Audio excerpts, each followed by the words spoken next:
আমার ফ্যান্স এবং আগামী জেনারেশন একটা জিনিস শিক্ষা পাবে যে আসলে বন্ধুত্ব চয়েসে কতটা কেয়ারফুল হইতে হবে। আমি খুবই খুশি যে এরকম ক্রাউড দেখে এত পরিমাণ ভালোবাসা বগুড়াবাসীর যে বাসে এখানে আজকে হার্লেনের এই স্টোর ওপেনিংয়ে না আসলে আমি বুঝতে পারতাম না।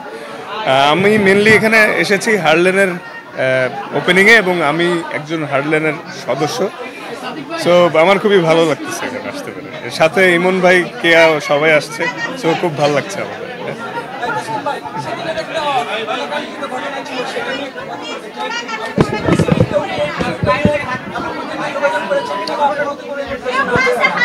দেখেন, বিসিবি তো আমার একটা গার্জিয়ান, তারা অবশ্যই যোগাযোগ করেছে এবং যেই বিষয়টা ঘটেছে এটা আসলে একটু দুঃখজনক। আমি আসলে কখনো এক্সপেক্ট করিনি, কারণ ওরা আমার ছোটবেলার ফ্রেন্ড ছিল।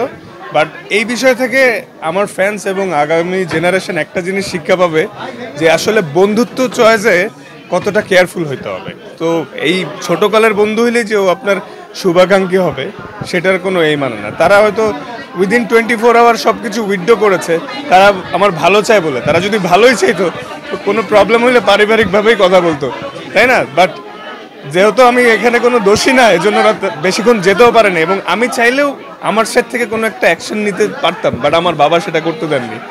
সো এই বিষয়ে আমি আর কথা বলতে চাই না, বাট সবাই দোয়া করবেন। আপকামিং এশিয়া কাপ আছে, যাতে আমি ভালো করতে পারি আর সুস্থ থাকি।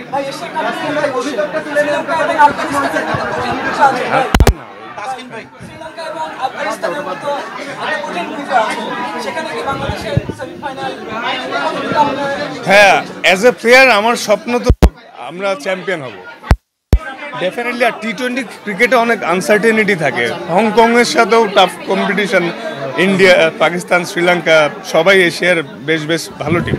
ডেফিনেটলি ইজি হবে না, কিন্তু মার্শাল্লাহ লাস্ট 2টা সিরিজ আপনারা দেখেছেন আমরা জিতছি, আমরা ভালো শেপে আছি, আশা করছি ভালো কিছু।